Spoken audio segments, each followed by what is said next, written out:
Ես կցանկանայի անդրադառնալ դատարանի որոշմանը, Աժուժի Հայաստան խմբակցության падգամավոր Էդղար Ղազարյանը մեղավոր է ճանաչվել Երևանի ընդհանուր իրավասության քրեական դատարանի դատավոր Սաթենիկ Անդրեասյանի նախագահությամբ եւ հրապարակվել է մեղադրական վերդիկտը։ Արդյունքում Էդգար Ղազարյանին մեղադրանք էր առաջադրվել քրեական օրենսգրքի 490-րդ հոդվածի 2-րդ մասի դատավորներին իրենց գործունեության առնչությամբ արատավորելու համար։ Նշված հոդվածով նախատեսվում է պատիժ մինչեւ 2-ից 5 տարի ազատազրկում։ Ինչ է սպասվում Էդգար Ղազարյանին, որտեղ ըստ էության падգամավոր դառնալու առաջին նախապայմաններից մեկը ըստ օրենքի ասում է, որ պետք է падգամավորը որևէ դատվածություն չունենա։ Հիմա փաստացի վերդիկտը կա, ձեզ մեղավոր է ճանաչվել, հետագայում նաև արդեն ազատազրկման մասին դատարանը հանդես կգա, թե ձեզ քանի տարվա ազատազրկման կդատապարտվի։ Նախ ասեմ ձեզ, որ ես շատ զարմացած եմ դատարանի այդ որոշումից երկու առումով։ Նախ դատարանը վերդիկտ հրապարակելու ժամկետ էր սահմանել հուլիսի 21-ը։ Այո։ Այդ ընթացքում ես դատարանին գրավոր միջնորդություն եմ ներկայացրել հանրային մեղադրողին բացառք հայտնելու մասին։ Որովհետև մամուլում տեղեկություններ կային, որ հանրային մեղադրողը տվյալ գործով քաղաքական չեզոքության սկզբունքը խախտել է։ Ինչը որ դատախազների պարագայում անթույլատրելի էր։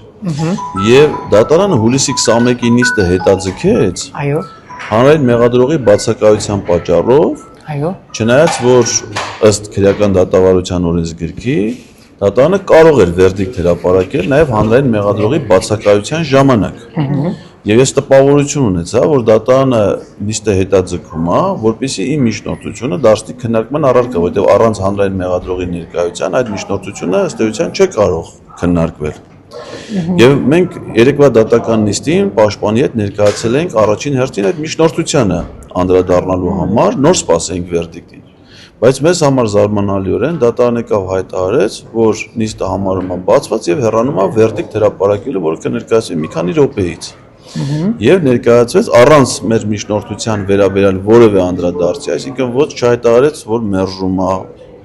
միջնորդությունը կամ թողնում առանց քննության, ընդհանրապես որևէ անդրադարձ չեղավ գրավոր ներկայացված միջնորդությանը եւ հրապարակեց այդ մեղադրական վերդիկտը։ Հիմա ձեր հարցի մյուս մասի, թե ինչ է սպասվում, հաջորդ ներողություն այստեղ մի հստակեցում ունեմ, այսինքն դուք կասկածներ ունեք, որ հրահանգ կա դատավորին պրոցեսն արագացնել։ Ես ասացի ինչ որ տեղի է ունեցել, այսինքն ինչ որ ֆորմալ իմաստով տեղի է ունեցել։ Եվ հիմա հաջորդ դատական նիստին արդեն քանի որ վերդիկտը մեղադրական է, պետք է հանրային մեղադրողը ներկայացնի իր պահանջները, իր միջնորդությունները պատժի չափի վերաբերյալ, եւ մենք էլ պաշտպանական կողմը մեր մոտեցումները պատժի չափի վերաբերյալ։ Ու կախված դրանից թե դատարանը ինչ որոշում կայացնի պատժի վերաբերյալ, ըստ այդմ արդեն մենք հասկանանք ինչ է կատարվում, բայց անկախ ամեն ինչից թե պատժի ինչ չափ կորոշի դատարանը, մենք եւ ես եւ իմ հարգարժան պաշտպանը երեք հայտարարել ենք, որ մենք այն ամենայնիվ բողոքարկելու ենք այդ որոշումը, որովհետեւ մենք լեգիտիմ ակնկալիք ունեինք արդարացման վերդիկտ սպասելու։ Եվ առհասարակ քանի որ վերդիկտը արդարացման չի, դա արդեն ենթադրվում է մեր կողմից բողոքարկման, անկախ թե պատժի ինչ չափ կնախատեսվի։ Իսկ ինչ վերաբերում է ձեր հարցային խնդրին, որ պատժի չափը կարող անդրադառնա պատգամավորական գործունեության, այո, եթե դա կվերաբերի միայն այն դեպքում, եթե պատժի չափը լինի ազատազրկում։ Քանի որ այդ հոդվածն է նախատեսում ազատազրկման տեսքով պատիժ, ապա տեսականորեն հնարավոր է, որ լինի ազատազրկման տեսքով պատիժ, ինչը եթե մնաց ուժի մեջ, այսինքն եթե վերադաս դատարանները դա թողեցին ամփոփով, այո, դա կարող է հանգեցնել պատգամավորական լիազորությունների դադարեցման, որովհետև ազգային ժողովի կանոնակարգ սահմանադրական օրենքով ազատազրկման դատապարտված պատգամավորների լիազորությունները իրավունքի ուժով դադարեցվում։ Սա կարող էր համարվել ազդակ, պարոն Ղազարյան, իշխանություններից, որտեղ արդեն քանի օր շարունակ է իշխանության ներկայացուցիչները անդադար կրկնում են, որ Էդգար Ղազարյանը վիրավորել է հայ զինվորին, Էդգար Ղազարյանը պետք է ներողություն խնդրի, ու սա ազդակ էր դատավորներին, որ պետք է ինչ-որ ձևով նաև պատժել Էդգար Ղազարյանին։ Եթե դուք ունեք նման կարծիք, կարծում եմ դա հիմնավոր է։ Իսկ հետևություն կարող է լինել, այսինքն շարունակություն լինել այս ամեն ինչին։ Դուք մտածում եք, որ իմ գործողություններով, իմ քաղաքական մոտեցումները ես որևէ պարագայում մինչ օրս չեմ վերանայել եւ չեմ պատրաստվում վերանայել։ Ես նույնիսկ ֆիզիկական բռնության եմ ենթարկվել, իմ նկատմամբ տարբեր տիպի իրավական հետապնդումներ են եղել, իմ ընտանիքի անդամների նկատմամբ են հետապնդումներ լինում, այսինքն ես մի քանի անգամ ձերբակալվել եմ, տարբեր վարույթներով են փորձել ինձ, դա բացարձակապես իմ տրամադրության եւ